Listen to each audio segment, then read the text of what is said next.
Оствари, чекај, дај ми Ајде. една секунда само.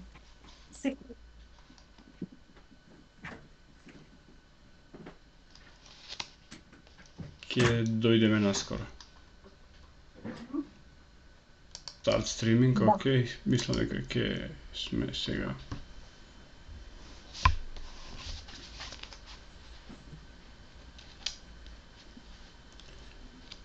Сега се надевам дека веќе сме во живо. Како што повеќето од вас знаат од најавата, на моје огромно задоволство и после неколку години договарање, моја гостинка е Тања Царовска. Тања, добре дојде. Здраво, Владко. Добро вечер. Добре најдов. Ти благодарам на поканата. И многу сум среќна, да, што конечно се поврзавме вака, иако да се договаравме долго време. Како и имаше време, хајде, ќе биде. И така да ти работи. Така. Јас си дозволив да извадам еден цитат од Џејмс Хорнер, кој што вели: Тања располага со барокен квалитет на глас што се граничи со вокално насилство. Ке ми го објасниш малку повеќе ова, затоа што ми беше многу интересно. Или поседува стил и одредена формална чистина што резултира во виртуозен израз. Ми се допаѓа овој поетски израз на твојот глас, но што сака да каже Џејмс Хорнер со ова вокално насилство? Не знам навистина што сака да каже. Веројатно тоа е таа страст што тлее во нас. Ајме да речем македонците, меѓутоа јас барем како македонка можам така да се изразам. Нив им одговараше дури во тој филм што јас бев од македонско потекло.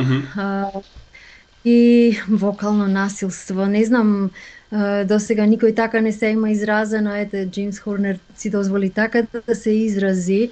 Можеби е тоа да, што сака да извира, што сака да излезе од нас, а некако не може, нели? Ние многу имаме да кажеме, македонците, меѓутоа нема каде да го кажеме тоа, некако задушени сме, нели? Устата ни е покриена. Можеби е тоа, вокално насилство. Так, јас би сакал да почнеме со една малце поинаков пристап. Се обидував да не гледам твои интервјуи или да не читам твои интервјуи, за да не ми влијае на тоа што ќе прашувам и да не се повторувам. И едно прашање кој што мене многу ми тежи да го прашам, а тоа е: јас бев тинеџер во 90-тите години, ние сме врсници и знаеме какви беа тие години, а тоа беа години на бум на македонската музика. Значи, се создаваше музика на секој агол, имаше многу групи, имаше многу солисти и имаше многу квалитетна во прв ред поп музика, а покрај неа имаше и рок музика, и рап сцена, и џез сцена и се останато. Ти се појавуваш од прилика на средината на тие 90-ти на сцена како еден од најмладите изведувачи во тоа време. И сега би сакал за мене, а се надевам и за гледачите, да ни кажеш каква беше атмосферата на македонската сцена во тие златни 90-ти? Не знам, дефинитивно беше многу возбудливо, многу повозбудливо од сега. Ја немавме технологијата да се поврземе и преку неа. Не знаевме многу еден за друг, освен она што ќе го дознаевме кога ќе се видевме во живо и кога имавме прилика да бидеме заедно, дали на фестивали или на такви било какви телевизиски емисии или настани кои што беа музички, уметнички карактер, и дефинитивно ни беше повозбудливо сите кога ќе се видиш со луѓето со кои што си колега, па дознаваш малку еден за друг. Имаше джеминг, доста пеевме, свиревме заедно. Беше возбудливо, имаше и некаква хиерархија, имаше луѓе кои што нели беа долго време на сцена. Ние бевме младите кои што дојдовме од нигде никаде. Тие беа главните, популарните, ние бевме децата кои што допрва требаше да меѓутоа не знам, имаше возбуда. А имаш и почитување, претпоставувам, затоа што ги спомна по старите мене ми доаѓа нум Драган Мијалковски, кој што го знаеме сите како звезда од Скопскиот фестивал и претпоставувам младите во тоа време сакаат да учат од такви вокалисти. Дали во денешно време мислиш дека се изгуби тој репер на кој не авторитет, колку е пример за уметник, а кој не и дека младите генерации мислат дека светот почнува со нив? Па, тоа почна уште во касните 90-ти години, мислам дека почна крајот на добрата селекција кај музичарите, барем овде за кај нас зборувам. Едноставно престана да се има селективност и така. Полека почна било кој да може да влезе и да биде на сцена и да биде пејач, еве, барем за мојата професија да зборам, или музичар.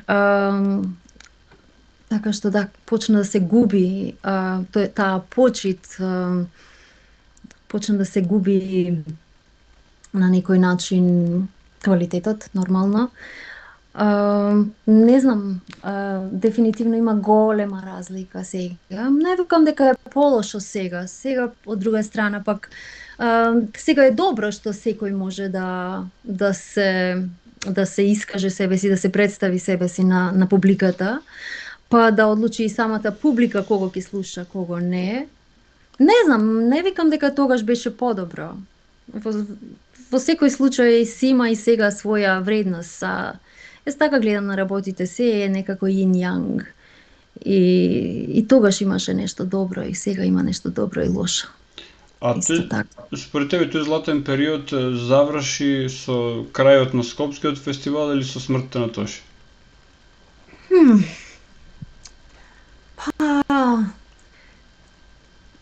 Дефинитивно, не знам сега, со смртта на Тоше Проевски се направи еден голем удар на македонската сцена.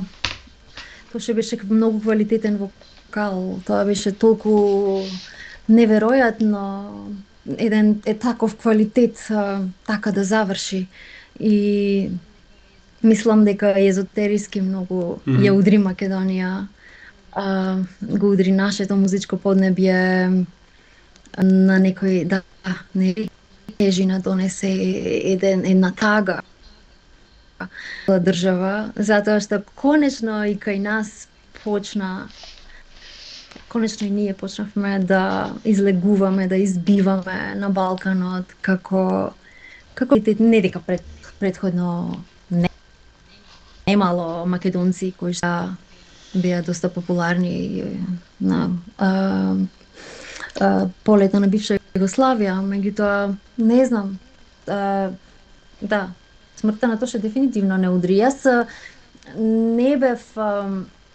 бев многу кратко во поп музиката, да речам. Јас бев многу кратко во таа бранша, во таа сфера. Јас од никогаш не слушав поп музика. Освен, например, што ќе гледав Евровизија или овде-онде кога бев мала, ги сакав АББА, па ги знаев сите нивни песни, па слушав евровизиски песни, имаше македонска поп музика нормално, тоа не можеше да се избегне, тоа што беше добро, го сакав и го слушав, меѓутоа, јас никогаш не мислев дека ќе продолжам во поп музика. Тоа беше, да речам, една случајност. Тој бум и мене ме повлече. Так. Јас пред тоа слушав, например, Dead Can Dance со години. Слушав филмска музика, слушав класична музика затоа што учев средно музичко училиште и бев напросто заљубена во тие посериозни, подлабоки бранши на музика, да ги наречам, ако може така. Меѓутоа, така нешто ми повлече кон така, имав еден другар кој што ете така во тој период се дружевме и ме навлече на поп музиката со баш така, со некако со надеж, со со поддршка дека јас многу добро би можела да успеам да бидам поп пејачка. И така некако почнав, да, и во тоа време имаше, нели, да, тој ме повлече, тоа Ерзана беше тогаш, нели, многу актуелна. Дарко Димитров беше еден од продуцентите тогашни кои што ете така излегоа, се извишија на таа сцена и тоа за едно младо дете како мене е нормално. Не можев да не го забележам и не можев да не паднам на таа финта. Можев, ама ете, да речам, да, никогаш не сум била некој си голем влюбеник во поп музиката, не затоа што нема добра поп музика, туку затоа што мене сосема нешто друго ме влечеше уште од мала. Исто така многу слушав македонска традиционална музика, ги слушав Вања Лазарова, Васка и сите наши Сариевски, Манчевски, сите наши доајени и великани. И сакав во таа сфера да се насочам, да бидам, да мојата креативност да се развива. Меѓутоа, тогаш знам дека имав неколку обиди да стапам во контакт со луѓе на мои 18-19 години. Зборам после тој мој краток период на кога веќе го, уствари не, можеби почна и пред тоа. Јас знам дека јас како поп пејачка, откако заминав за Англија, мојата поп кариера, да речам, избувна. Јас како име. Затоа што таа една моја песна Само мој стана сосема неочекувано хит тука, да се слуша многу по радија, на топ листа знам дека беше долго време број 1 и ето им се допадна на нашата македонска јавност, на македонската публика и јас сметам дека беше од овој аспект сега гледајќи, веројатно беше квалитетна поп песна. И така ја направив таа песна сосема случајно, ја пратив, пред тоа неколку фестивали исто така имав зад себе, како Скопскиот фестивал, таму бев најмлад автор на Скопски фестивал, 96-та година мислам дека тоа беше. Меѓутоа и тоа беше така посериозна поп музика, може да се каже. Ова популарна, леле како да ја наречам сега, таа помладалачка ли, не знам како да ја наречам, поп музика која што тој нов бран на поп, што имаше влијание од дефинитивно од запад. Тој не ме влечеше од никогаш, меѓутоа ете така случајно се погоди во мојот живот да направам неколку такви песни кои што ќе успеат. После тоа пак тотално се фейд аут направив од таа сфера, на таа праша и пак си се врати во онаму каде што јас сметам дека припаѓав од секогаш. Меѓутоа ете по тоа најмногу ме знае луѓето сите овие години.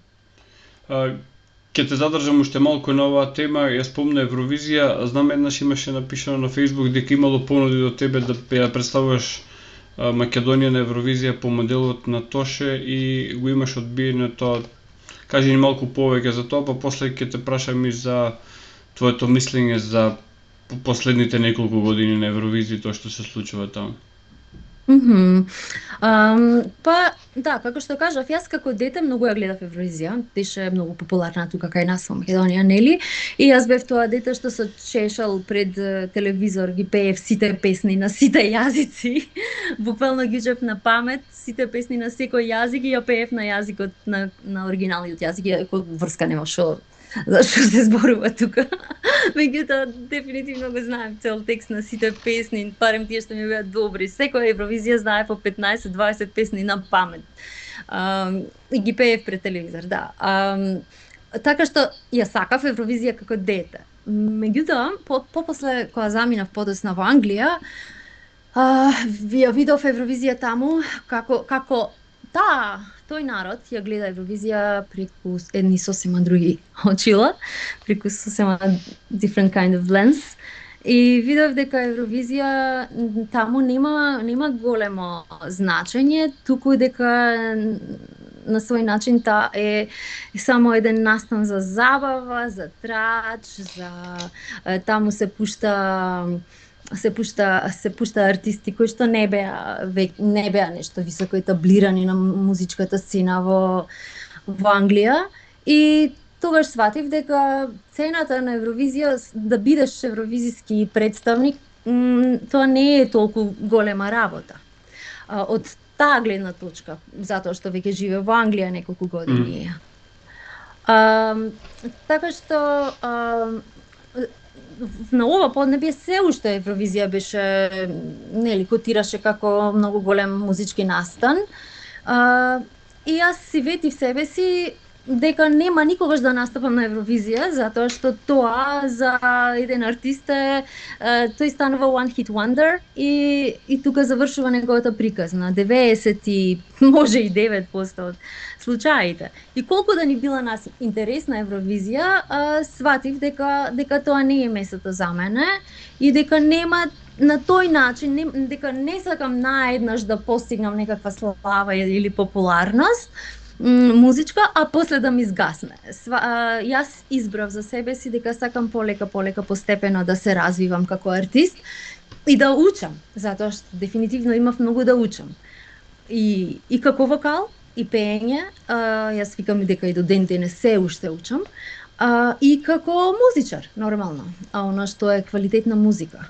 Така што кога ме повикаа за Евровизија, да, јас многу се израдував на таа покана, затоа што гледам дека мојата држава или представниците кои што се одговорни за тој настан овде ме вреднуваат доволно за да ме поканат да учествувам на такво нешто и да представувам нашата држава.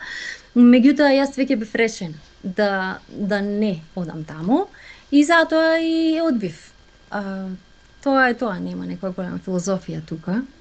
А кажи ми овој вториот дел што сакам да те прашам, твоето мислење за тоа што Евровизија стана еден вид на промотор на идеи, а не на музика, особено на тие волк идеи за кои што подоцна би сакал малку повеќе да зборуваме, за тоа што твојот престој во Англија ти има возможност да ги гледаш од близо, значи местата каде што се кујните каде што се создаваат тие идеи.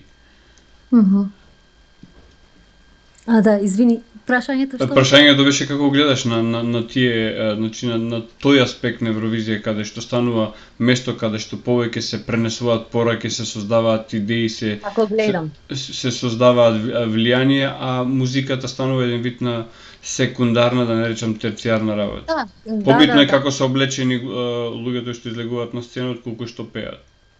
Да, добро, не знам дали има потреба од тоа воопшто да се спомнува денес. Сите гледаме на што личи тој настан, сите гледаме дека е настан со дефинитивно со цврста агенда, да се промовираат баш тие искривени вредности. Така што, меѓутоа тоа не е само на Евровизија, тоа е и во светската поп музика многу голема работа моментално. Така што да, Евровизија е тука. Дувлото во Европа. Каде што, да, веќе мислам, јас гледам дека на Евровизија од време на време дури има и нешто добро, има и некој добар артист и мислам дека тоа е баш онака дозволено, само дозволено да има 2-3 такви на тој настан, колку да разбуди се уште гледаност кај таа популација што следи и сака добра музика. Иначе другото е се траш.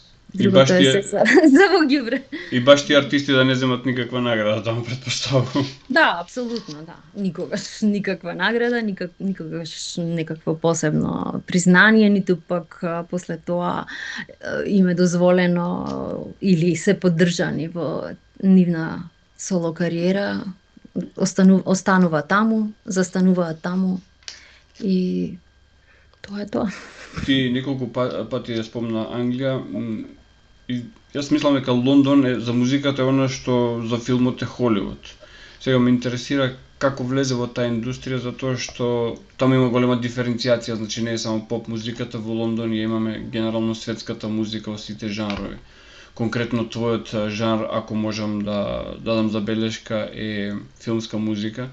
И како влезе во тој свет? Па да, па јас сосема случајно и меѓутоа и не случајно. Може би сето тоа е полека јас самата си го изманифестирав, затоа што сака уште од Македонија кога заминав со таа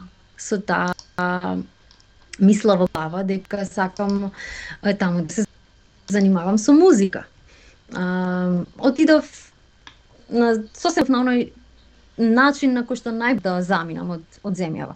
А пак ќе повторам и ќе потенцирам дека додека бев тука, пробав да стапам во контакт со некои луѓе тука кои што беа промотери, менаџери или луѓе во чии раце можеше да биде и мојата кариера македонска музичка и да бидам јас културен експерт од тука. Значи да не морам да заминам во Англија па таму да се докажувам.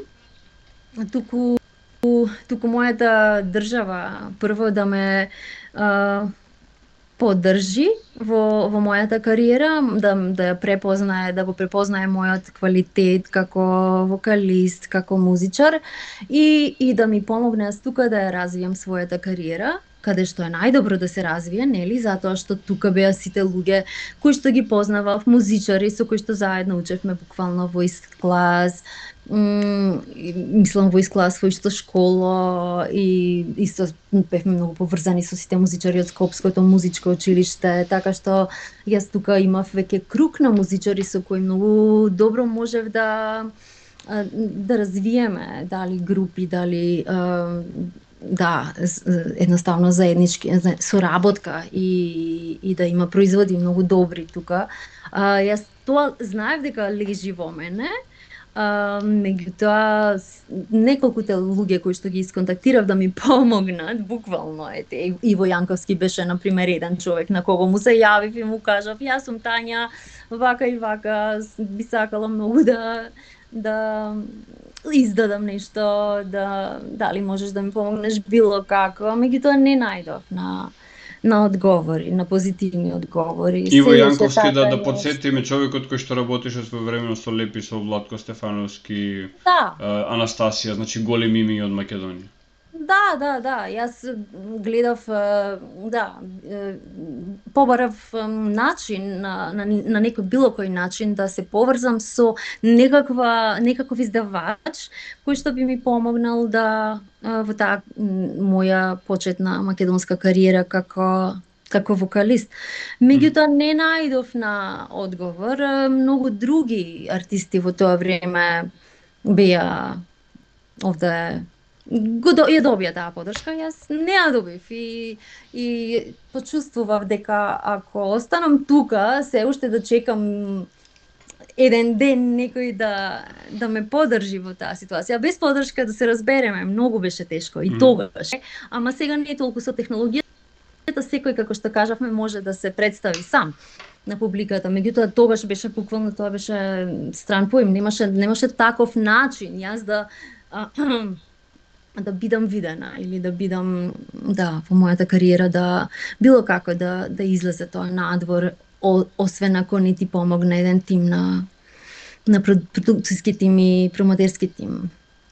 Ова на некој начин ве сврзува со Милчо Манчевски, значи исклучителен квалитет кој што едноставно јас без задршка ќе кажеме на толкава висина што во една подпросечна или просечна средина не препознаен, па мора да отиде надвор за да од надвор од дистанца во сопствената држава биде препознаен, или она библиското никој не е пророк во сопствената земја. Така е, да.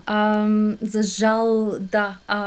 Тоа е веќе синдром тука во Македонија, да сите кои што, не знам, дали е некоја клетва, дали е пак тука нешто езотериско прашање, меѓутоа да, сите кои што се вредни овде мора да се измачат добро за да бидат препознаени и признаени во својата земја. Сега, во Лондон колку квалитетот е репер за успех?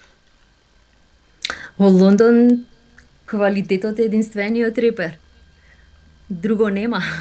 Воопшто друго нема, затоа што таму врските се буквално не постојат, затоа што таму навистина производот мора да биде да биде пласиран и презентиран на светско ниво и на светскиот пазар. Така што да, се е залудно колку и да имаш врски, ако го немаш квалитетот, нема да стигнеш никаде. Тоа е факт.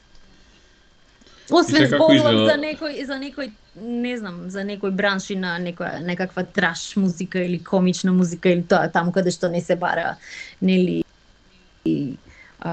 квалитет, туку се бара тост или се бара изглед или се бара, нели, нешто сосема друго, некои сосема други квалитети во прашање каде што се во музиката која што е навистина сериозна, музиката која што има тежина, има вредност и останува за веки веков. Во тој тип на музика не можеш да поминеш без квалитет. Сега, како изгледа создавањето на еден саундтрак? Јас никогаш не ми било јасно дали музичарите кои што работат на саундтракот го гледаат филмот или ги гледаат снимањата па се инспирираат од тоа што големите музички подлоги на филмовите мене ми делуваат ко режисерот и авторот на музиката да се една личност, толку добро се вклопуваат. Да, не е така лесно како што изгледа. Саундтракот, прво, секој саундтрак започнува со тоа што еден режисер или продуцентски тим на еден филм ќе си избере композитор, врз основа на тоа што тој композитор претходно има направено. Значи, за секој композитор патот е трнлив и мора да се докаже себе си. Кога ќе биде избран тој композитор? После тој композитор прави така наречено питчинг.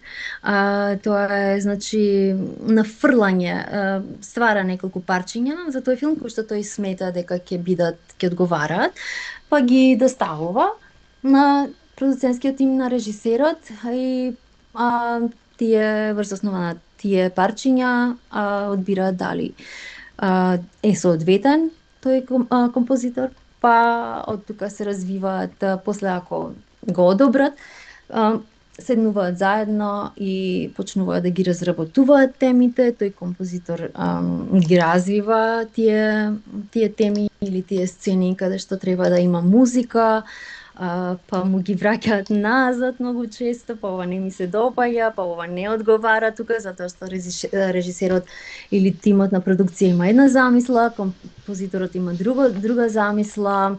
Секој уметник различно гледа на работите, секој уметник различно го гледа делото или како тоа треба да звучи или како треба да биде примено, нели? Така што не е и тоа воопшто лесно и како што знаете во многу случаи композиторите биваат fired, отпуштени и се бараат нови композитори. Па се додека не се дојде до еден заеднички вкус на она како треба да звучи музиката. Сега, како е чувството кога се соработува со луѓе од типот на Габриел Џаред, Џејмс Хорнер, Џон Дебни, Џоселин Пук, која што е за потсетување за гледачите, меѓу другото го има правено и саундтракот за Eyes Wide Shut, значи исклучително моќна музика, Дейвид Фостер и други. Да, со Џоселин Пук баш сега правиме реконструираме или одново ја правиме траката за таа многу добро позната на публиката трака композиција што е на Eyes Wide Shut, на таа сцена каде што се во салата. Значи тоа е практично романска православна молитва пеене на назад, така ако не се Точно, лажам? да. Џоселин има една техника која што буквално испејаното го превртува наопаку и го става на траката и таа е многу интересна техника и многу често ја користи и во други исто така нејзини дела. А, да, па чувството какво е. Не знам, сега од оваа гледна точка, мене ми е веќе нормално.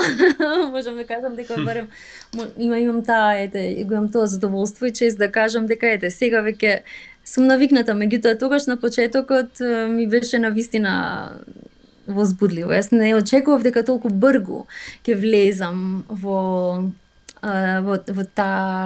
тие води на филмска музика, на театарска музика, на музика за танц. Со Џоселин Пук имаме направено неколку танчерски представи исто така, кои што беа презентирани на најголемата танчерска сцена во Лондон за модерни танци, тоа е Sadler's Wells. Две представи беа представи на Акрам Кан, кој што е еден од најпознатите танчери и кореографи во Велика Британија денес. Така што со Џон Дебни работев исто така на на 3 саундтраци до сега. Еден беше за нормално пасијата или страданието, Христовото страдание, The Passion of the Christ. Вториот со Џон Дебни беше за една компјутерска игра која што се вика Lair, или како се преведува Lair на македонски? Слој. Не Lair како Lair, туку Lair како зајачка или лисичја Lair, дупка. Дувло. Дувло ли, да, така најдобро може да се каже, да, значи да, тоа беше компјутерска игра мислам дека беше за Microsoft или за некој друг, не можам сега да се сетам, пошто биле повеќе на кои сум пеела.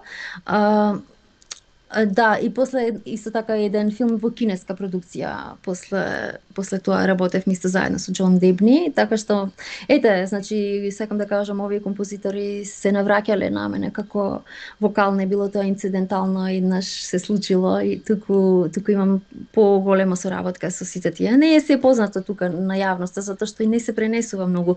Ако јас сама не напишам, а јас не сум толку, да речам, мукаечија да земам да пишам за се и се што работам.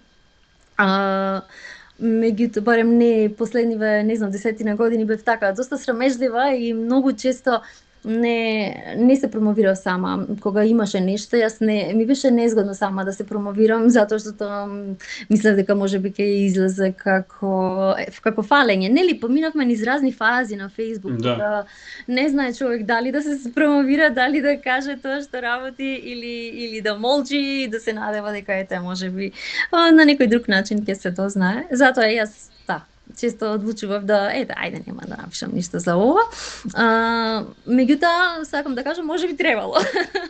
Затоа што ако некојаш на нас останува сами да се промовираме, артистите, има голема конкуренција и има и други фактори тука кој ќе биде, за кого ќе биде напишана, за кога нема да биде напишана во медиумите, така што останува навистина на нас. Со Габриел Јарет ми беше умилен композитор, уште од 15 годишна возраст, кога првпат го слушнав на Англискиот пациент, и кога го добив повикот да пеам на Троја, воопшто не знаев за кој композитор се работи.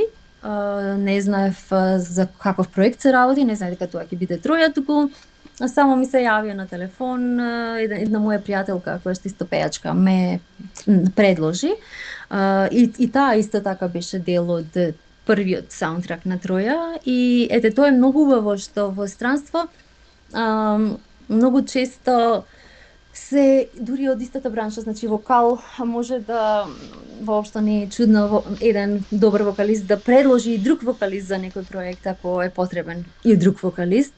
Тука кај нас се уште владее некоја, не знам, има некои негативни чувства и да не случајно тој успее повеќе од мене. Се уште има таа конкуренцијата е многу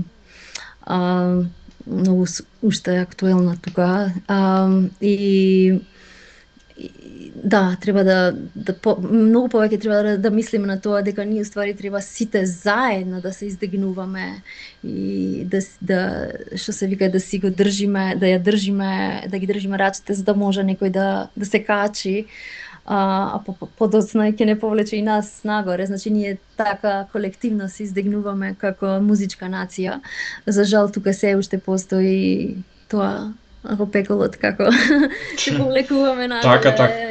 Тој пример го имам кажувано неколку пати во овој подкаст. За тоа дека во пеколот кај нашиот казан нема стражари затоа што сами се грижиме да останеме во пеколот. Така, да. А јас морам да потенцирам една работа која што цело време ја зборувам, затоа постојат малкуте подкасти кој мојот во кои што наместо лесниот пат каде што еве јас сега ќе почнам да зборувам за лошите и негативните работи и ќе имам гледаност заради тоа, се обидувам цело време да укажам на позитивното, да кажам дека треба да се промовираат вредности и затоа инсистирањето да гостуваш во овој подкаст, затоа што сметам дека ако се концентрираме на негативното само ќе го мултиплицираме, а ако се посветиме на квалитетот ќе можеме да научиме нешто повеќе.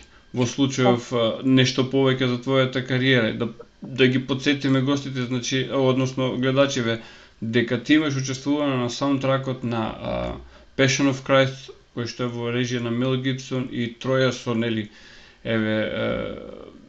Бред Пит во главна улога и уште неколку Брайан Коукс, мислам многу познати глумци имаше во тоа, мислам дека беше овој од Game of Thrones исто актерот го глумеше Одисеј, значи една плејада на познати глумци и твојот глас е дел од музиката на тие филмови.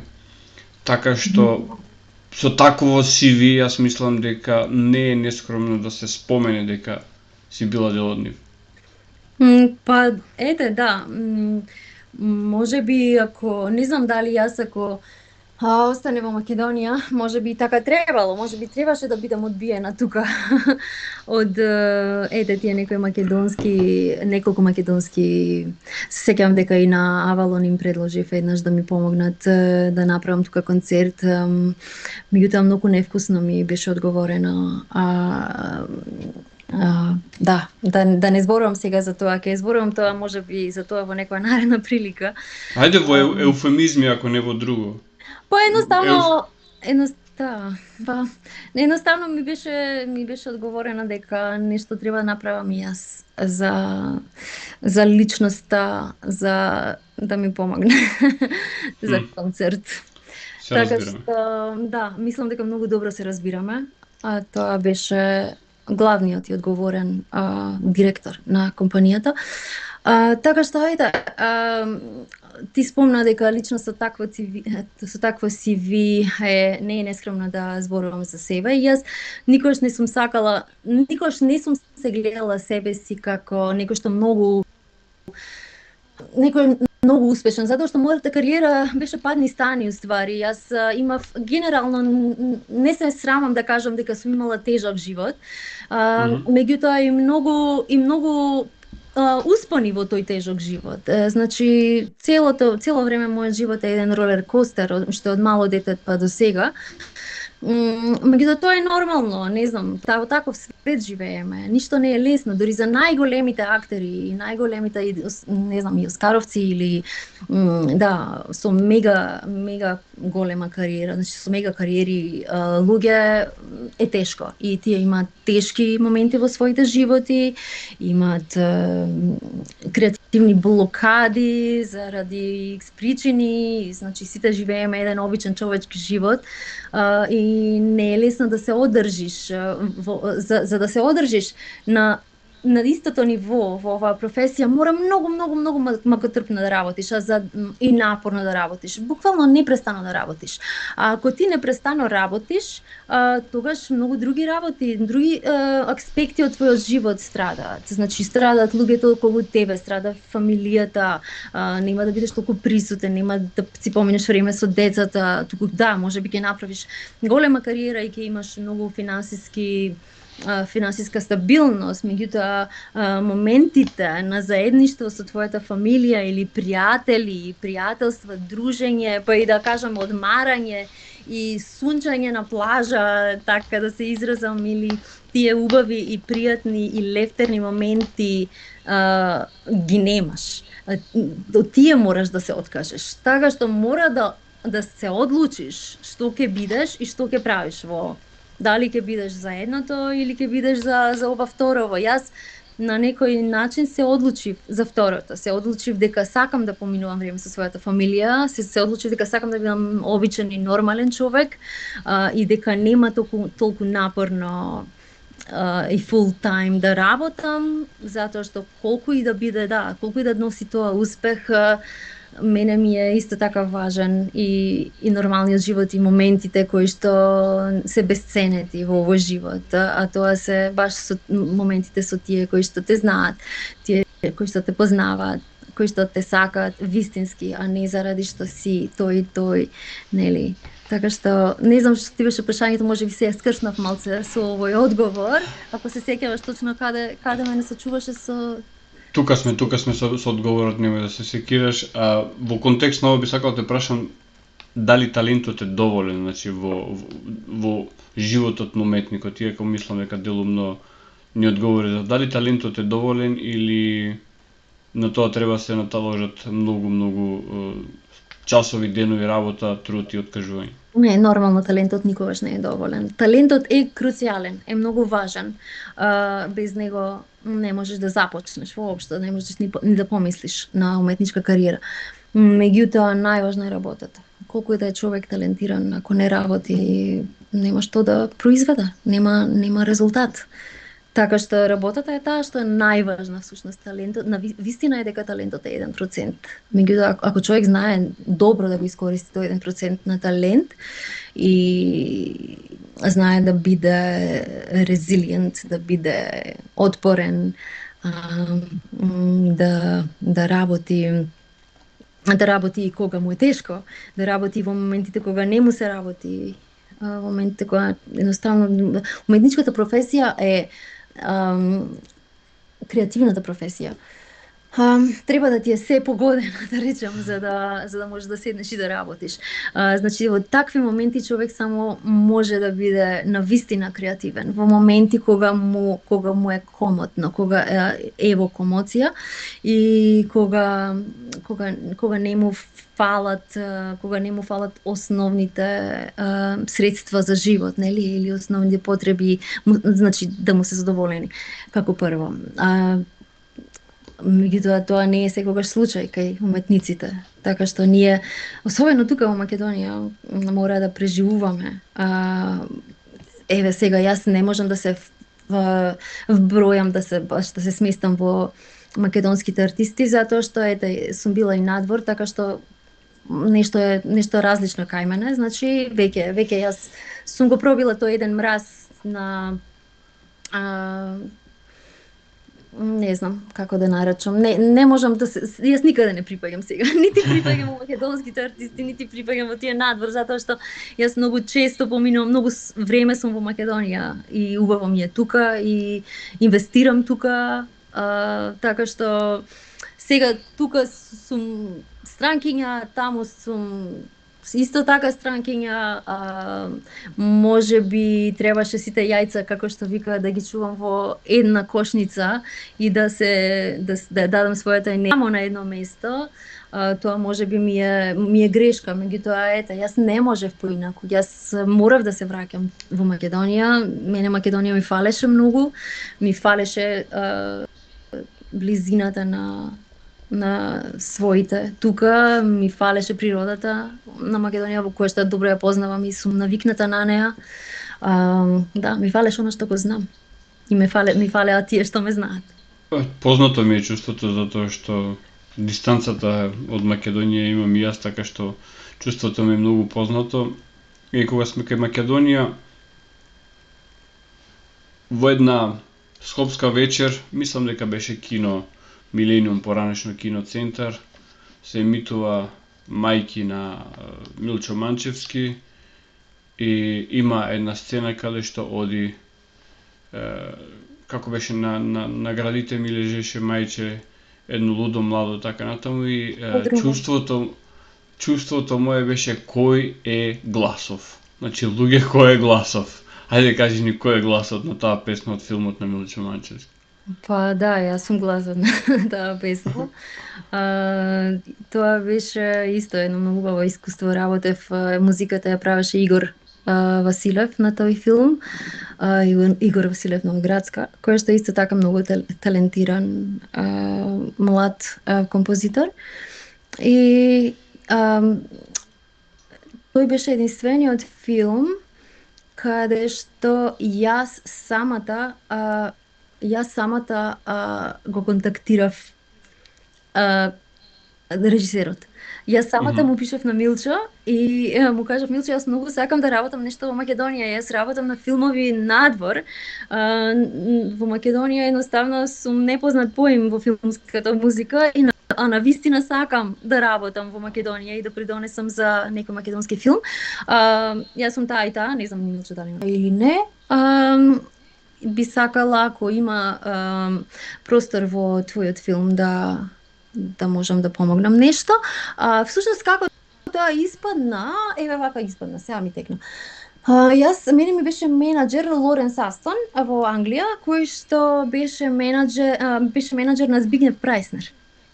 И Лоренс ми кажа дека Прајснер наводно се зборува дека Прајснер и Милчо го договара Прајснер за да биде композиторот на Мајки.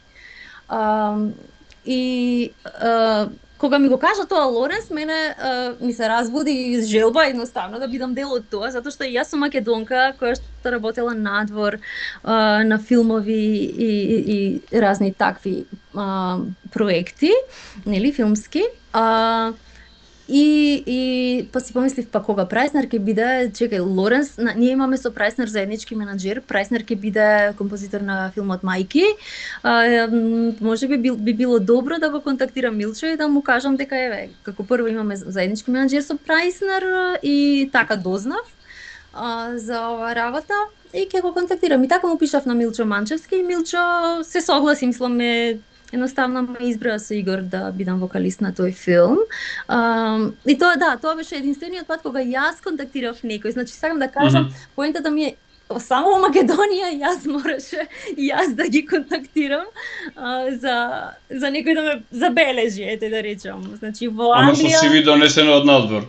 Во Англија или во Америка никогаш не мораше, или во Австралија, ете и таму работев на една театарска представа исто така со Джослин Пук. Сакам да кажам, во тие земји никогаш никој самата јас не сум контактирала да стапам во контакт и да се представам и да се понудам за соработка. Само во Македонија тоа морав да го направам. А ти благодарам за комплиментот, ми е мила што така. Допаѓа. Да, значи доживувањето на таа песна, тоа е позната нели народна песна која што сме ја слушале, доживувањето на таа интерпретација е буквално мистично и го доловува страшта на филмот и слободно можам да кажам дека без тоа парче музика во филмот би бил многу помал. Благодарам многу. Па јас мислам дека таа песна навистина е доста ударна во целата таа филмска приказна и сетинг. Така што да, мислам дека беше погодок таа песна за филмот и еве и денес многу ми е мило што филмот е препознатлив по песната. И сега интересна работа, живееме во време кое што е турбулентно, многу луѓе велат Бог да те чува да живееш во вакво време во кое што живееме. Каква е општествената улога на уметниците? Во денешно време си имам чувство дека сме обкружени, особено во тој свет нели на Холивуд, на високата, на популарната музика, каде што прости ми, ова е мој впечаток, можеби не е така, а тоа е дека изведувачите се полупразни мозоци кои што имаат вокални или инструментални способности, дека излегуваат на сцена, го прават тоа што го прават и на доделување, например, на награди доаѓа еден Рики Жервас и им дели заушки велејки им земете си ја наградата и не солете памет.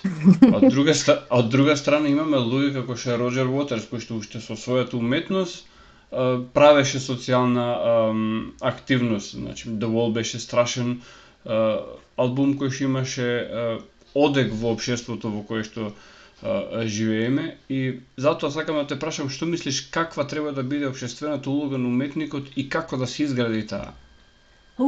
Многу комплицирано и тешко да се има мислење на ова прашање.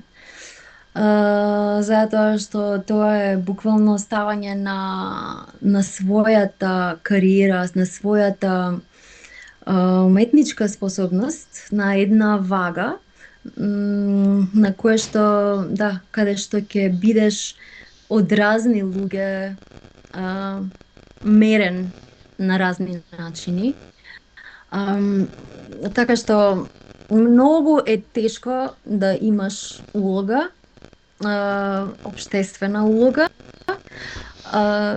Буквално е играње со оган и за таа работа. И искрено многу ретко кој издржува на сцената кога ќе почне да се занимава со општествено-политички прашања, а е уметник.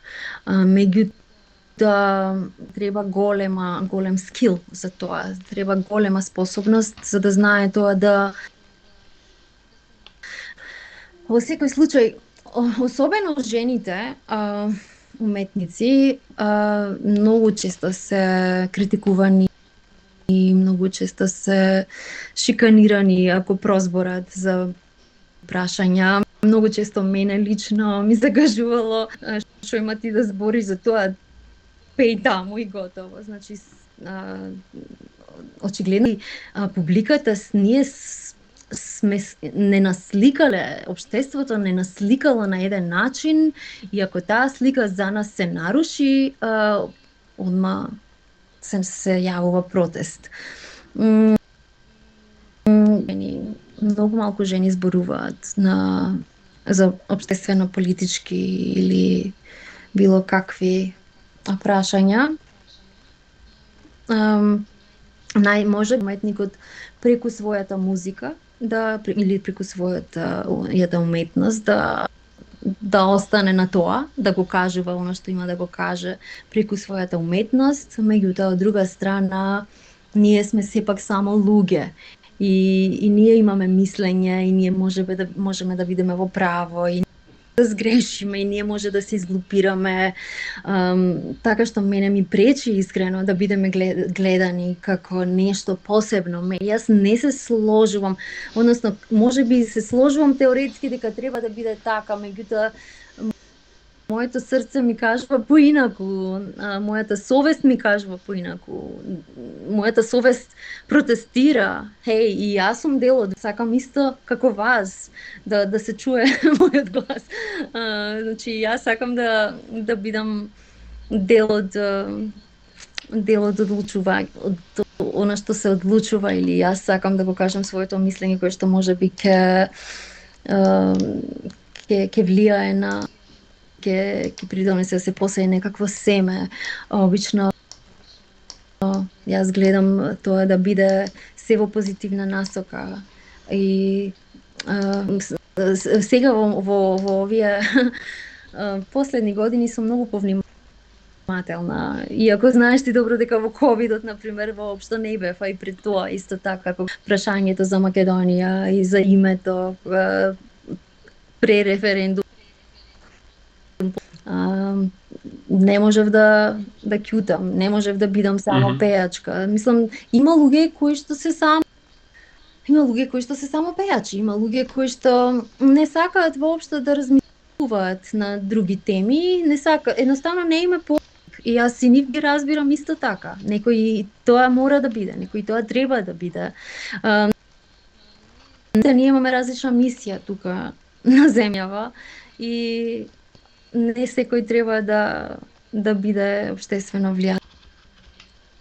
Така, но кога ни е дадена сцената, јас со моја работа како јутубер многу пати луѓе велат ако може преку тебе да се слушне оваа идеја или овој глас, затоа што поголема публика не гледа.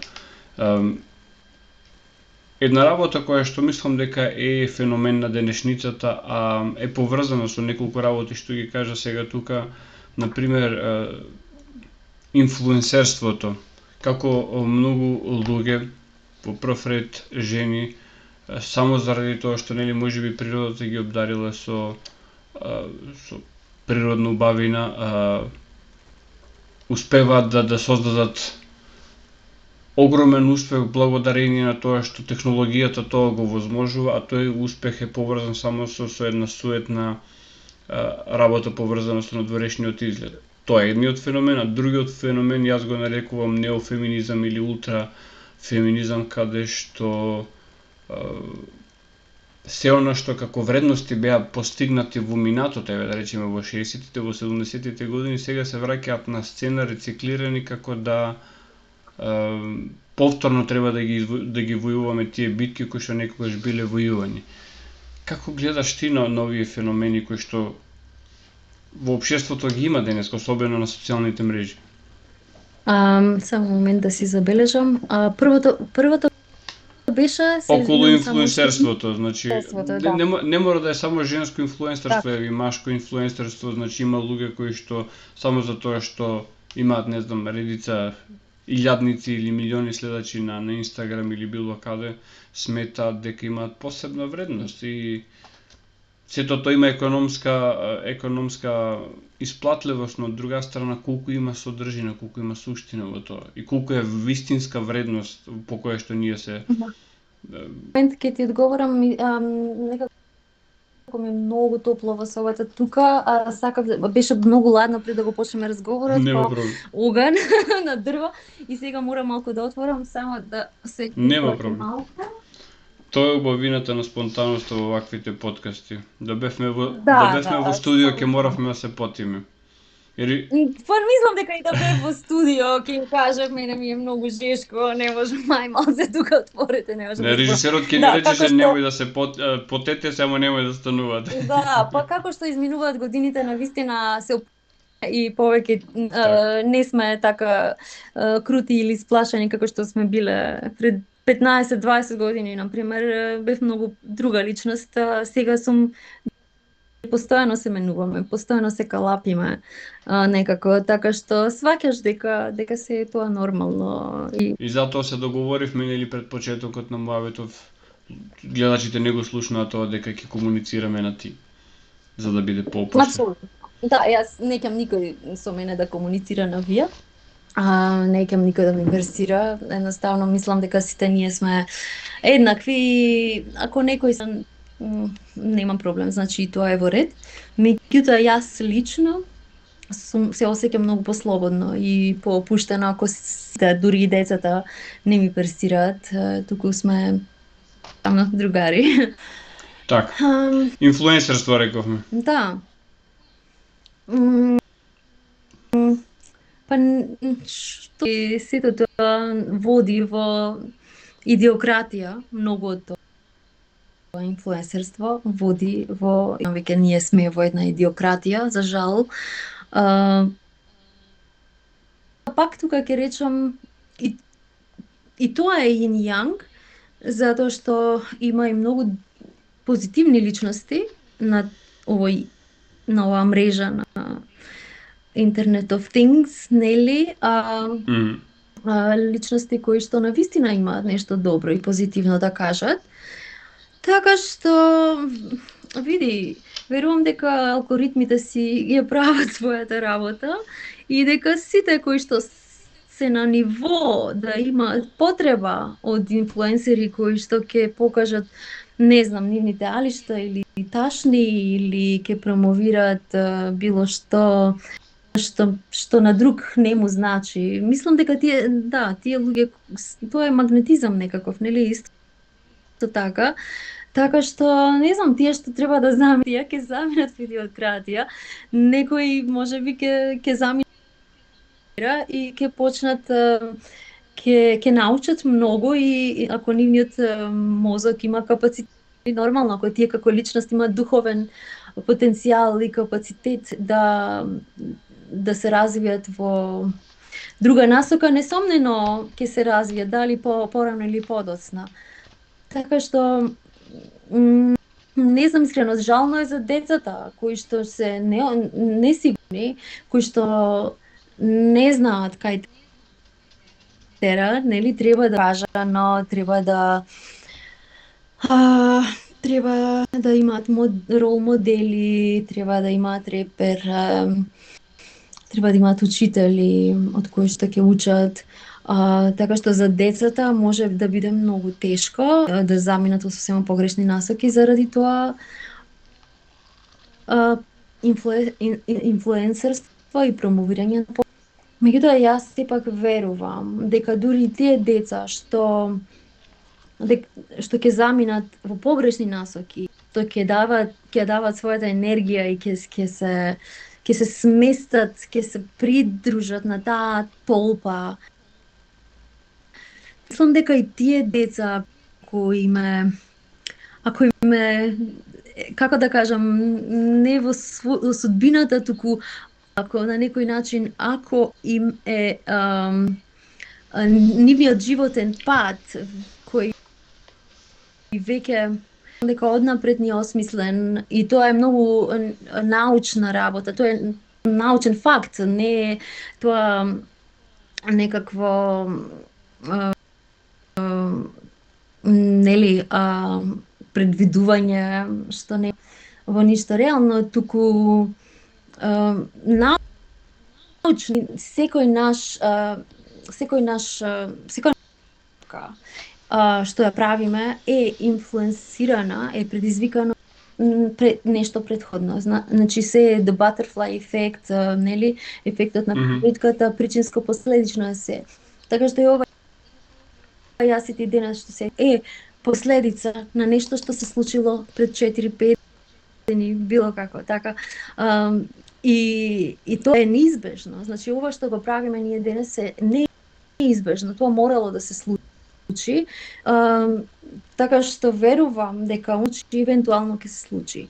И некогаш децата кои што се погрешно насочени или поведени од тие инфлуенсери на погрешни вредности, тие деца можеби треба да го извадат тој на грешки, за да научат од сопствените грешки и да знаат што прават понатаму, да знаат уствари каде припаѓаат, да се најдат себе си преку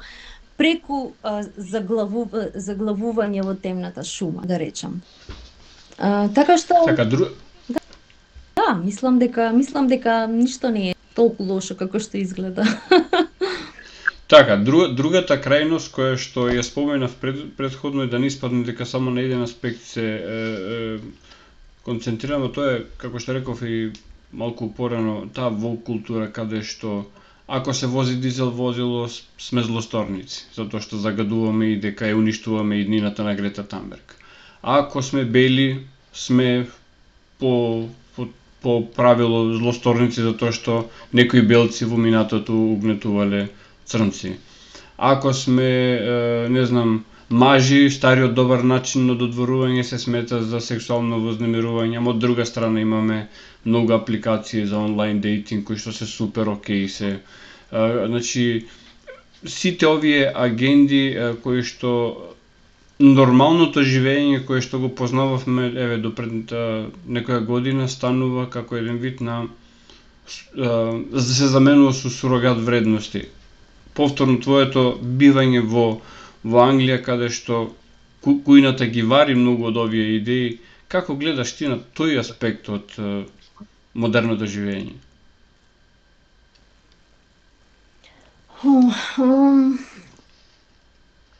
Дефинитивно ние сите сме збунети. И исто така и тоа варира, меѓутоа во секој случај ние сите сме збунети. Ние веќе да, мислам и ова да речам, и ова ненормално е нормално, затоа тоа е начин да се преброди нешто. Така што не знам на кај тераме. Сите знаеме отприлика на кај води се во ова. Води во една сосема нова иднина, која што ќе биде за нас многу различна од она минато во кое што ние растевме.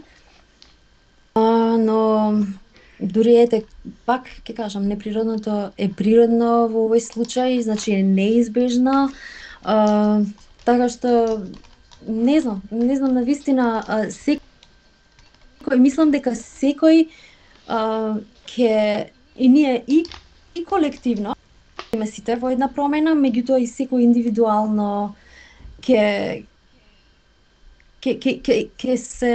се пресели, да речам, во еден друг така во некоја друга реалност, која што ќе биде многу различна. Во секој случај сме збунети, во секој случај учиме сите и сите пробуваме да се снаоѓаме во ова, давиме до некаде. Кој подобро плива, кој полошо плива, меѓутоа дефинитивно ова дури да не беше AI и дури да не беа микрочиповите кои ги спремат наводно за цело население, се затоа мислам дека ова е до самата појава нели на интернетот и на начинот на кој што денес ние комуницираме. Дефинитивно има големи промени и големи негативни или позитивни влијанија врз сите нас како ли.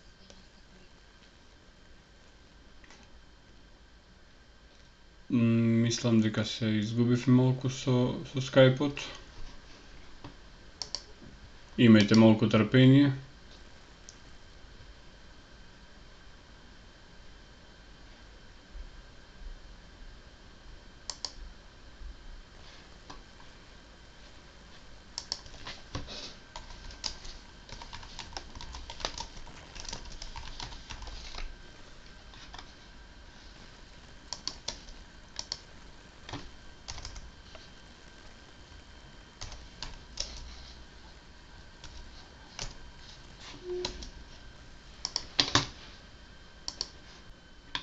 Се извинувам, можеби е ова и мојот интернет, еве ова ја користам оваа прилика да го изразам своето незадоволство до Телеком МК за ужасниот интернет кој што во нашето село е ужасен. Така што еве Телеком здраво и ние навистина во Долно Перово во Преспа немаме добар интернет. Ако може да интервенирате тука пред да сме принудени да се приклучиме на друг оператор. На Starlink од Илон Маск евентуално. Да. Нека биде на неговиот, ако е добро. Па не е зависен од локални провайдери, ако не друго. Го спомена твоето живење на село. Ајде ово за крај, како ти успеваш да избегнеш целата невралгична состојба во Македонија, со загадување, со политички нестабилности, со нервози, со... Кој е твојот зен, едноставно, кога си во Македонија? Да. Пред да ти го одговорам ова прашање, ме праша исто така си забележав тука за неофеминизмот, исто така. Види, исто и за таа, значи ме се прекина претходно, врската додека зборувавме за инфлуенсерството. Ете, навистина нормално мене сериозно ми пречи промовирањето на погрешните вредности, меѓутоа мислам дека децата, дека има еве гледам по мојата ќерка, неизе сето тоа што и се пласира на интернет не го прифаќа. Значи исто така многу е важно каков родител те воспитува, какви родители детето има и ако не е родители, тогаш какви професори има, какви учители, со какви возрастни личности се среќава на дневна основа и како тие ќе го на каков пат тие ќе го поведат. Значи сепак мислам дека се уште е многу важно еве сепак да зборувам за децата, за возрастните веќе сите сме со возрасен ум и ние самите расудуваме и одлучуваме, имаме таа power to discern, моќ да расудиме што е добро за нас, а што не и што ќе ни користи во животот, а што ќе ни штети, така што ние веќе сме возрастни и тука ние самите одлучуваме кај ја даваме енергијата, кај ги даваме своите пари, нели? Така што ни нема помош ако самите веќе не сме се развиле во една стабилна возрастна личност. Значи многу е важно исто така ние како сме се развивали, какви инфлуенси, влијание сме трпеле ние во минатото. Меѓутоа ете, моето дете не прифаќа работи што се кич, воопшто не ја интересираат тие инфлуенсерски работи, а има само 19 години, се уште нема ни 20. Слуша прекрасна музика, например, не знам, јас од неја учам за убава музика, за убава модерна музика, современата музика. Јас од неја учам многу бендови, групи или нови артисти кои што се прекрасни и јас сум навистина позитивно изненадена. Така што, не знам, јас верувам, во секој случај, интернетот им влијае на децата, знае да ги расположи, знае да ги не перманентно или привремено да ги развесели. Меѓутоа, мислам дека работите, знаеш, не се толку различни, а навидум се многу различни, а всушност не се многу различни. Ние само ги следиме природните текови на настаните во светот и нормално не можеме да бидеме исклучени никој од нас од тие природни текови, the natural currents, да речам, што течат. Меѓутоа многу е важно да се работи на детето, да се работи на своите деца, да се работи на децата кои што ви се дадени како одговорност, да ги насочите. И ако тие се правилно насочени, мислам дека ќе се снајдат и ќе бидат окей. Сакам да кажам, во тоа ново општество, во тој AI свет, мислам дека со ваквите деца, со децата кои што се добро насочени, ќе опстане. Ќе опстане вистинската креативност, ќе опстанат вистинските вредности. Јас барем сум оптимист и морам да бидам, затоа што ако сум песимист, тоа значи дека јас самата си го повикувам таа негативен outcome, нели, негативен резултат.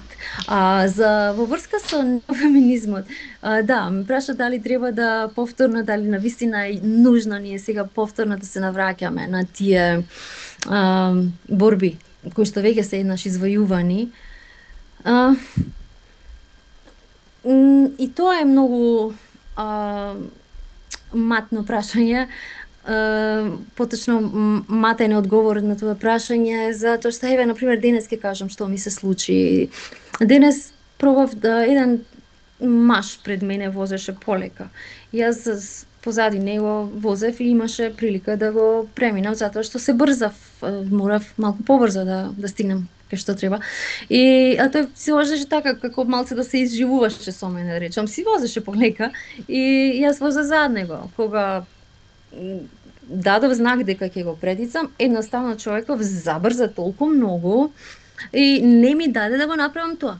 Види, тоа ми се случува мене со машки секој втор ден, што се вика. Секогаш се наоѓа некој маш кој што не ми дава да го преминам. Жена не сум видела така да постапи. Значи, жените знаеме дека некој позади нас, да, треба да стигне побрзо, повели. И му го отвараме патот да стигне побрзо. Сакам да кажам, значи, види, еве тоа, самото по себе, мене ми е една слика за дека машкиот свет се уште страда од тој патриархат, дека се уште се збунети која е нивната улога во општеството точно и дека поточно се misguided, имаат мисконцепт за тоа што е улогата на мажот во општеството и што е улогата на мажот во животот на жената. Значи, ние сме тука, исто пак ќе речам, да соработуваме и да се надградуваме, да се натополнуваме едни со други, а не да се тркаме или да не даваме предност на другиот кога му е потребна. Така што, ете, жени не сум видела да не дадат предност на некој позади нив да ги претица, нели, со кола, со возило. Така што, да, мислам дека дефинитивно до некаде тие борби перманентно, за жал, мора да се борат. Меѓутоа, тоа дека тие борби и тие борци се хакирани од страна на структури, да речам, кои што само сака да ги злоупотребат и преку нив да вметнат да пуштат некоја своја агенда, дефинитивно. Затоа мора со огромно внимание сите тие движења да гледаме на нив. Значи, да не бидеме екстремисти, да, треба да бидеме феминисти и треба да ние жените да се избориме за нашите права, ние имаме права. Меѓутоа, во секој случај не смееме пак да бидеме и препасивни и да го занемариме скроз тој проблем. Дали се уште постои расизам, се уште постои шовинизам, се уште постојат, за жал, сите тие негативни појави во општеството, кои што исто така се резултат на минатото. Така, јас, бидејќи ми значеше прашањево и ми значеше одговорот на прашањето, би сакал да кажам дека предизвикот за мажите на денешното време не треба да биде покажување на тоа колку се физички силни или надмохни или колку се побрзи шофери во однос на жените, туку веќе стекнатите права од тие феминистички револуции во минатото, да машката свесност во денешницата треба да биде таа која што ќе биде сила повеќе или потпора повеќе кој што ќе ги гарантира тие права што жените во минатото ги стекнале, нели, од сите, од Роза Луксембург па наваму, Симон де Бовар и слични феминистки, со тоа што мислам дека во денешно време само свесните луѓе знаат дека таквите разлики и таквите размислувања се веќе испеглани помеѓу свесните луѓе. Тоа што многу луѓе, мажи или жени, без разлика, нивото на свесност им е се уште многу ниско, е прашање за дополнителна дискусија која што овде нема да отвараме, и доаѓаме до на убавото прашање со кое што сакам да ги завршам моите прашања за тебе, а тоа е твојот зен во Македонија, со оглед на тоа дека не е баш највесела ситуацијата во Македонија, никогаш не била. Во Македонија е многу тешко да се живее денес. Обкружени сме што на интернет, што околу нас. Знаеш дека јас сум активист за правата на животните, меѓутоа тоа исто така, тоа не е само поради мојата љубов кон животните, туку поради тоа што јас навистина сакам да има мир и благосостојба околу нас, околу секој од нас, и тој мистретман кон животните од многу луѓе кои што сметаат дека тоа е најнормално, или може би се така научени од своите предци, таа непочит кон животните е огромна тука. Пред само неколку дена бев сведок на како на мои комши куќе беше убиено со пушка само заради што влегло во кокошарникот на еден комши.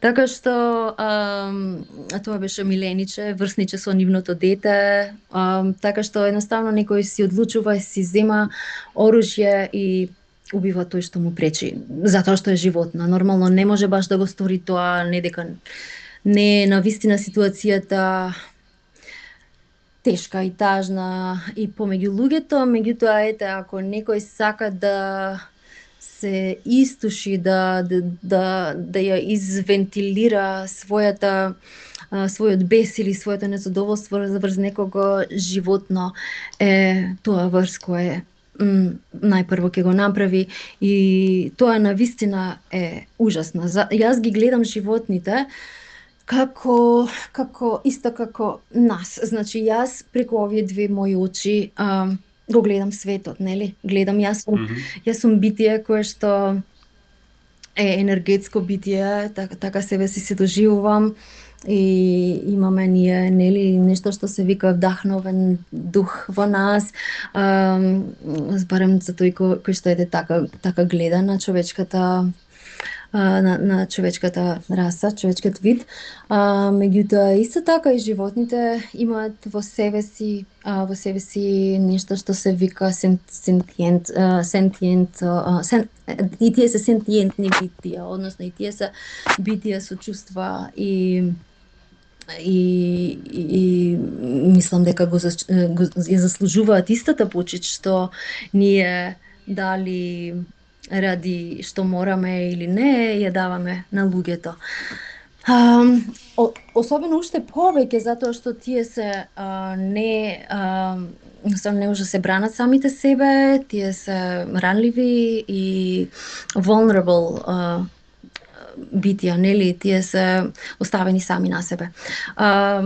Тоа е едно нешто што многу страшно ме растажува во оваа држава. Се повеќе и повеќе сме сведоци на животни што страдаат по улиците.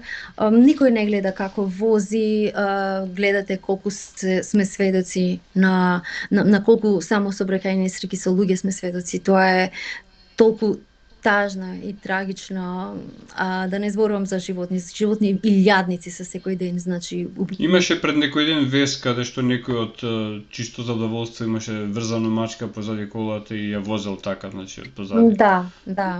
Да. Апсурдно нешто. Неверојатно. Значи, тоа се случува како едноставно и ние сите тоа го гледаме и го сведочиме и на некој начин ништо не правиме. Мислам дека многу повеќе мораме за жал да дадеме енергија на тоа прашање, кон тоа прашање, затоа што вака тераме, ние самите како колектив ќе се доведеме до една пеколна состојба на живот. Нашите деца цело време мораат да гледаат убиени животни околу себе, како комшија зел пушка и пукал во куќа, значи или во мача или било какво животно, коњи измачуваат, нели се гледаме секакви животни биваат измачувани. Така што тоа, да не зборувам за економската ситуација, колку е тешко тука да преживее едно семејство со какви минимални ресурси преживуваат просечните семејства, едно просечно семејство, колку тоа ствара во секое семејство дополнителни нели тешки ситуации како кавги, луѓето се насочуваат на материјалното затоа што е борба за опстанок. Замислете, зарем вака мислевме дека ќе живееме во 21 век, во 2000 и ние во 2000-та мислевме дека веќе ќе почнат работите да бидат многу поразлични, нели, во тој нов милениум, а камали еве 25 години помина, значи четврт век помина од тоа ново столетие и ние се уште сме, барем тука, секојдневно сведочиме многу тажни и тешки ситуации кои што може да бидат избегнати ако правилно било образованието и многу други аспекти, многу други фактори во оваа држава. За жал, ние сме жртви на некој начин на тие влијанија и на тие проблеми што ни се наметна од надвор, што ни ги наметна Европа или Грција, така што ние не можевме заради тоа, нели, да се издигнеме на ниво на тие, да речеме, европски држави кои сепак го имаат подобро ги контролираат овие работи од нас. Меѓутоа, мислам дека и кај нас е кривицата во голема мера, затоа што и ние самите не сме барале. Ние самите не сме барале да бидеме поинакви. Ние самите некако сме многу отпорни на промени. Тука луѓето не сакаат промени. Јас знам дека многу често кога ќе дојдев од Англија, ќе пробав нешто да сменам или ќе се налутев малку затоа што некој преку ред сака да влезе.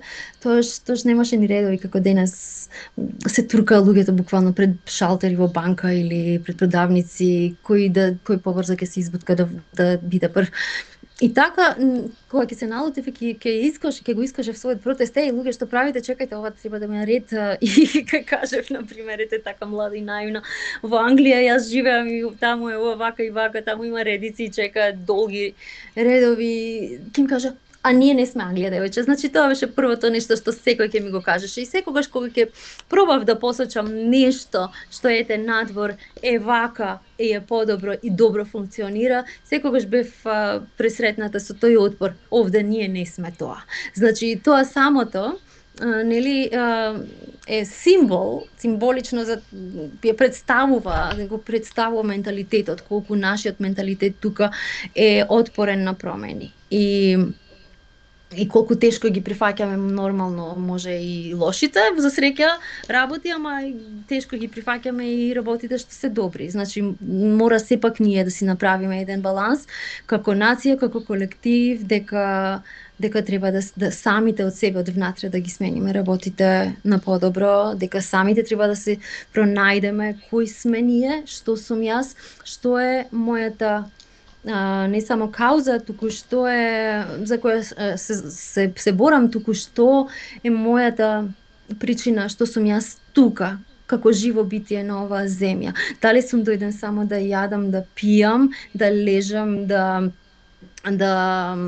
гледам на телевизија, нели, да конзумирам, да купувам, или сум дојден да креирам, или сум дојден да направам нешто, да створам, или сум дојден да околу себе да донесам хармонија, донесам позитивно влијание кај сите околу себе и така тоа да се рашири како нели да се рашири како кругови околу тоа позитивно влијание, како камче кога ќе се фрли во вода. Дали сум тука да научам некоја лекција, дали сум тука да научам многу лекции, да се сменам, дали сум тука јас да се сменам, дали е овој живот единствениот живот кој што јас го имам, единствената прилика каде што јас можам да направам нешто или да научам нешто, или претходно сум бил тука и сум учел и претходно, па сум дошол духовно до тој стадиум каде што сум сега, ако човек верува дека и претходно живеел, што јас верувам, јас лично верувам дека животот на човекот не е така, дека не сме само еднаш тука, односно дека нашата енергија, како енергија, била тука, е тука вечна. Меѓутоа ние, како човечка раса, нашата енергија се враќа повторно во форма на човечко битие. И од нашите претходни животи ние учиме и затоа викаат дека не може да земеме она што е материјално со нас кога ќе заминеме, нели? Меѓутоа духовното затоа го земаме. Затоа јас верувам дека секој кој ќе си оди го напушти овој свет, она што го научил или она што на душата веќе му легнало, веќе го искалапило како енергетско битие, мислам дека тоа ќе продолжи и понатаму и после тоа исто така може да се развива, да се издигнува или да се деградира како такво битие.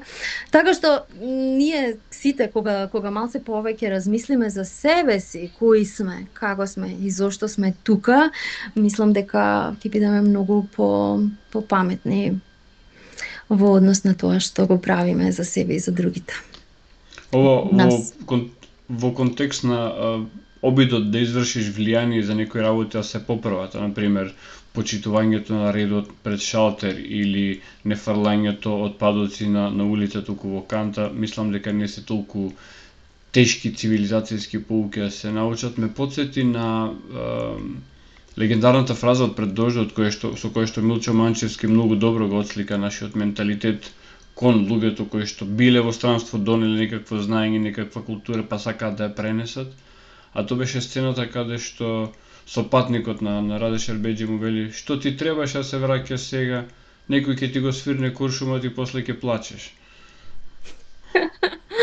Звучи смешно, ама го долови буквално моментот што бараше да се враќаш, седи си таму кај што беше конкретно и тој беше во Англија, во Лондон.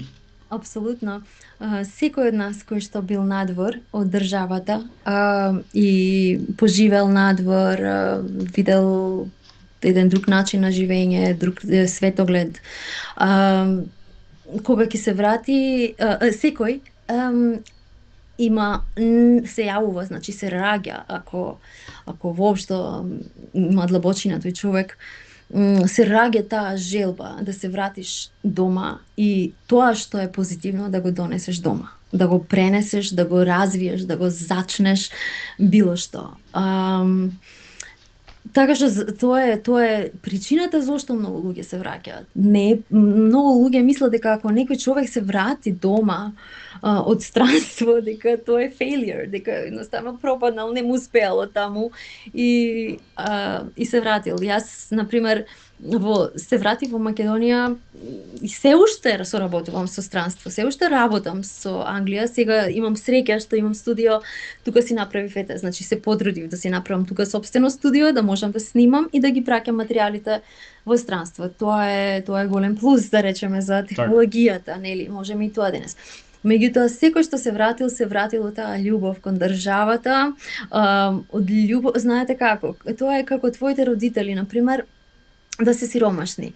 Многу луѓе печалбари отишле надвор од државата, спечалиле таму пари и единственото нешто што сакаат е тие пари да ги донесат дома и да помогнат на своите дома кои што се сиромашни. Исто така, секаде каде што ние гледаме дека некоја сфера е сиромашна сфера и може многу да се работи на неа, секој кој што заминал надвор и видел подобрување или подобар начин како да се функционира во таа сфера, ја донесол, му се родила желба да се врати назад и да поправи.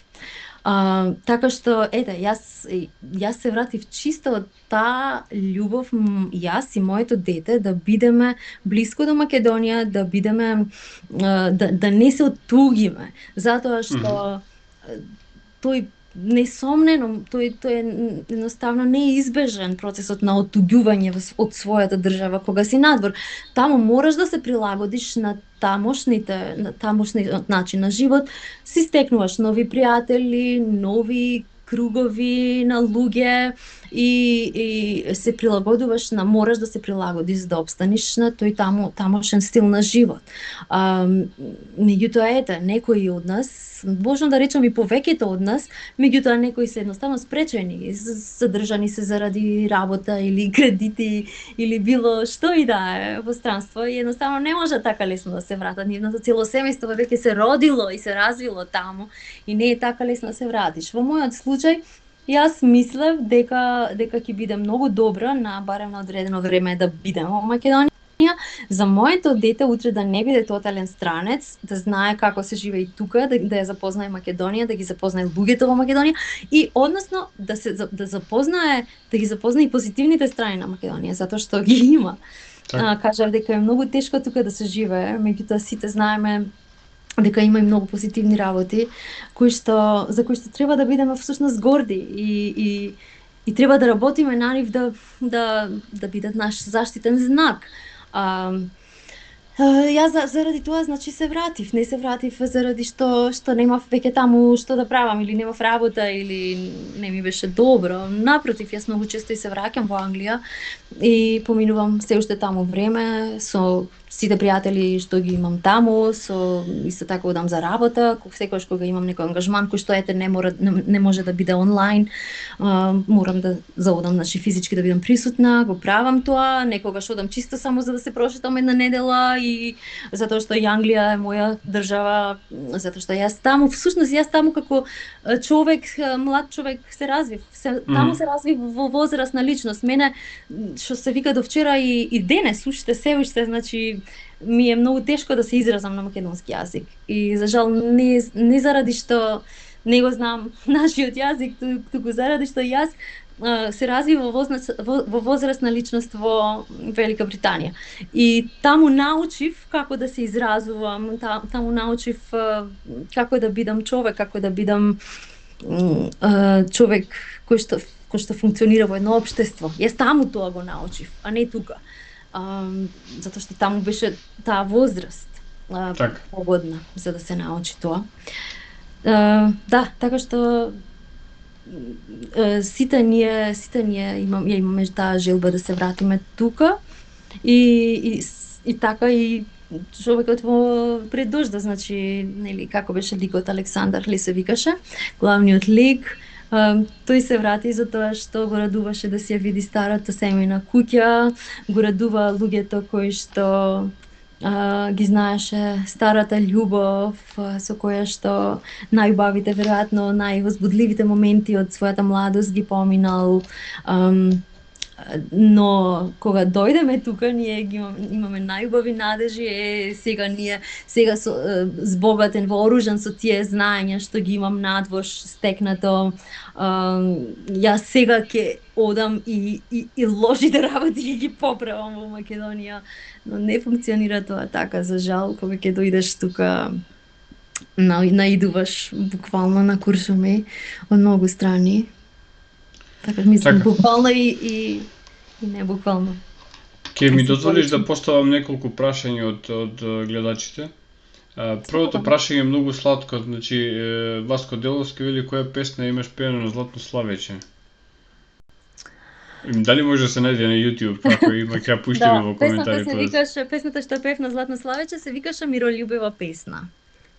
Гласеше вака: Еј, пејте деца гласно, нас закрили братство и мир. Така некако беше, да. Тоа беше првиот мој настап на фестивал во Македонија. Тица Милошевска, една од редовните гледачи на овој канал, вели песната Севдах од Крис Бори. Свири и од средината на песната почнува хорот и вокалот на Тања. Ја слушам постојано и емоциите се секогаш присутни. Хорот пее на македонски, но тешко се разбира. Вели, ако може Тања да го каже стихот, нешто за дожд и ветер, така некако е стихот. Севда. Дали небо солза ќе пролее, дали ветер севда ќе довее, но неа ја нема да дојде, болна се разболе. Значи тоа е така еден мотив кој што го извадив, мислам, строфа, стихови кои што ги беа инспирирани од македонскиот фолклор и македонските текстови во нашите народни песни. Има еден гледач кој што многу инсистира и бидејќи прашањето е сепак бенигно, го интересира кој од знамињата кои што ги имаше Македонија го предпочиташ ти, дали е оно со 16 краци или оно со 8 краци? Секако со 16. Мислам, не станува збор дека тоа сонце е многу поубаво отколку вентилаторот. И јас се би дала да можеме да си го вратиме тоа знаме. Така, се надевам дека гостинот ќе биде среќен за тоа што буквално многу инсистираше, а јас имам кажано на гостите дека кога прашања да се поставуваат во пристојна форма ќе бидат поставени за тоа што моето залагање за слободата, особено за слободата на израз, е првенствена на овој канал. Тања, јас ти благодарам за ова гостување и навистина беше чест и задоволство што го направивме овој разговор и што после многу години се случи ова гостување. Многу луѓе има коментари дека прв пат те гледаат тебе и кога изгуглале на интернет околу твојата работа биле запрепастени како тоа да не те познаваат. Тоа е била работа на македонските медиуми, предпоставувам во сите овие претходни години, меѓутоа тие не си завршиле добро својата работа. Не, се сеќам. Значи не може секој да те познава. Едно е да бидеш поп артист и пак ќе речам да развиеш кариера да задоволиш широки народни маси, односно да се прилагодиш на трендовите светски во популарната музика. Меѓутоа, како што кажав, тоа беше само една мала и кратка фаза во мојот живот. Мене никогаш тоа вистински не ме влечело и инцидентално влегов во тие поп води И потоа заминав за Англија и како што кажав, пак си се вратив на она што навистина мене ме влечеше и ете така по можеби самиот живот ме врати кон тоа. Можеби да не беа така сплетот на околности како што се случи јас да почнам да работам таму на филмска музика, сето тоа беше една работа водеше во друга, почна со сосема случајна средба во авион, имам раскажувано за тоа многу пати, не знам каде можеби во некоја друга насока ќе се развиев, но јас му благодарам сепак на Господ и себе си што бев доволно паметна, што бев доволно смела да си останам на она што навистински ме влече, а не на она што знам дека дефинитивно носи популарност или многу пари. Така, ова што јас го работам има многу по-мала публика, за жал, но има многу по-мала публика отколку, нели, еден поп-пејач како Леди Гага или не знам. И Леди Гага можеби не е среќна со тоа што го пее, затоа што оригинално било нешто соул џез пејачка. Јас би рекол вака за крај, доколку ако Австралија и Dead Kennedys ја имаат Лиза Жерард, ние имаме уште подобрата Тања Царовска. Благодарам многу. Многу луѓе уствари од цел свет ми пишуваат постојано добивам пошта, пораки и тука и на Инстаграм од многу мои фанови или луѓе кои што ме барале, сакале да ме најдат, не знаеле точно како да ме најдат, ме слушнале во некои од филмовите, па сакале, се заинтересирале која сум. И често многу луѓе кои што ме знаат и ме следат ми коментираат дека Лиза Жерар и јас им сме омилени вокали на светот. Исто така, истиот многу добар комплимент исто така добив од Волтер Афанасиев, со кој што само момент да забележам нешто, да не заборавам. Волтер Афанасиев, кој што е еден голем продуцент од многу познат продуцент од Америка, тој е продуцент на Мараја Кери, на сите нејзини албуми, на сите нејзини хитови, како е ова Without You, што беше најголем хит. Волтер е исто така продуцентот на Севда со Крис Боти, на песната на која што јас пеам и мислам лично да се познам со него во неколку наврати, значи сме соработувале и Волтер кога ме представи на луѓето од Sony, им кажа ова е Тања, she's my favorite vocal in the world. Така што таков човек нели, таков продуцент кој што има толку успех зад себе, исто морам да кажам, тој ја напиша, co-writing со Мараја Кери има направено на песната All I Want for Christmas is You, која што е мега светски хит, нели? Меѓутоа како човек е многу добар, многу фин човек и многу доле на земја и навистина цени добра музика и тој беше тој што ја препорача песната на Крис Боти, песната Севда која што е напишана од Габриел Јарет и јас, ние сме како коавтори, јас на текстот, а тој на музиката, јас на текстот и на некои вокални делници. Тој е автор на музиката Габриел Јарет. Таа е наша песна, стои како наша песна, заедничка песна во агенциите за авторски права и Волтер Афанасиев, продуцентот од Америка, му ја препорача таа песна на Крис Боти да ја сними. И Крис Боти му се допадна песната и ја сними и тој албум доби Греми награда, така што јас сум на моje големо задоволство бев дел од тимот на тој Греми добитнички албум во 2013 година. Исто така на него беа луѓе како Андреа Бочели, Херби Хенкок, Дейвид Фостер, кој што е исто така другиот продуцент од Америка. Дейвид Фостер е продуцентот на Уитни Хјустон пак и на тој голем хит I Will Always Love You, а со Дейвид Фостер пак исто така работев на композицијата Remember, што ја пеам со Джош Гробан на Троја, значи во студиото на Дейвид Фостер ја снимавме таа песна. Така што мислам, навистина имав имав голема привилегија и задоволство и радост да бидам дел од сите тие проекти кои што може да се наречат светски познати проекти, значи со широка светска публика.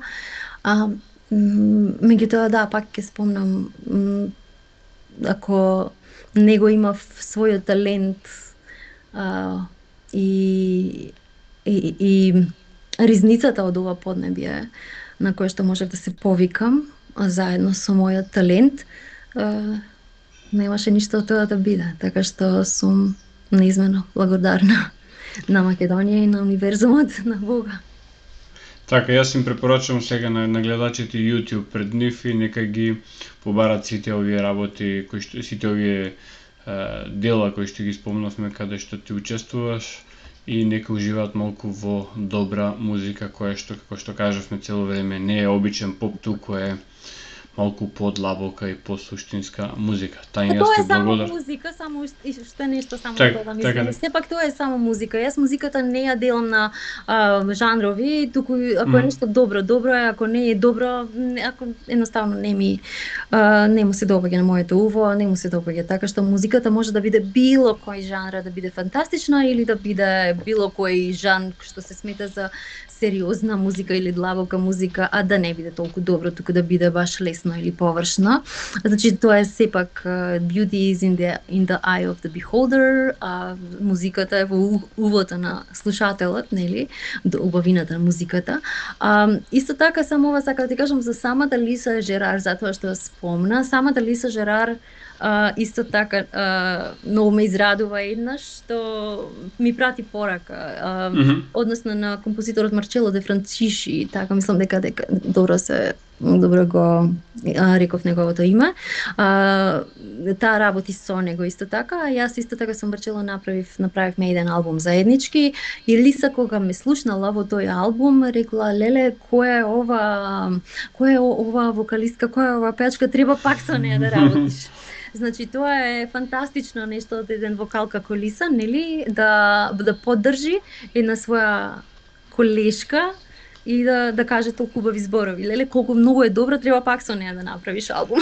Значи тоа. Доколку успееш да комуницираш со Лиса Жерар, јас би сакал да, бидејќи го имам слушното како чашевски муабет, дека Инкогнито, тај Брендон Пери имаат дојдено во Македонија, имаат Инкогнито, значи одено на Истибанско здравоживо, значи фолклорен фестивал во Источна Македонија, за да добијат инспирации за нивната музика. Мислам дека има еден албум каде што тие инспирации се чувствуваат, баш она типично бабчорско пеење, женско пеење во Македонија. Треба да го изберам албумот да би сакал да знам дали ова вистина дека имаат дојдено во Македонија баш од тие мотиви. Па јас знам дека имаа концерт тука и им бев на концертот во Филхармонија, меѓутоа не знаев дека Инкогнито се движеле низ Македонија, но не ме чуди, тие луѓе го прават тоа. А ние треба да сме навистина горди и навистина радосни и исполнети што ние сме инспирацијата за луѓе како нив. Всушност ние го имаме тука, ние сме имале тука Византија, ние го имаме тука македонското традиционално пеење и македонската традиционална музика, така што навистина не сме ние тие што треба да звучат, некогаш кажуваат направи песна, направи нешто како Dead Can Dance, зашто да направам нешто како Dead Can Dance? Dead Can Dance прават како нас, ние не треба да правиме како нив, ние треба да правиме како нас, ние треба да се задржиме на она што го имаме како богатство и да црпиме од него. И се надевам дека идат многу подобри денови за музичарите во Македонија. Сум дефинитивно оптимист и моментално имам прекрасни бендови, прекрасни артисти, допрва мислам дека многу нови прекрасни уметници ќе се појавуваат на сценава и исто така и јас имам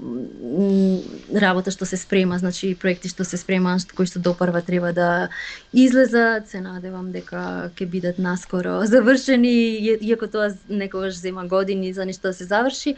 Имаме еден албум со Fin Project, кој што мислам дека најбрзо тоа ќе биде што ќе излезе, значи тоа е Никола Стојковски, кој што е продуцент и главниот, да речам, човек на Film Project. На албумот би требало наскоро да излезе, како и концерт, потоа некои мои самостојни концерти следуваат и така се надевам дека набрзо ќе имам што да дадам. Така, едно кратко прашање кој што гостинот исто инсистира, кои женски вокали били инспирација за тебе од македонските женски вокали? Од македонските? Да. Вања Лазарова, во секој случај. Најавтентичниот за мене женски вокал, познат женски вокал, да не зборам за непознатите, ги има многу.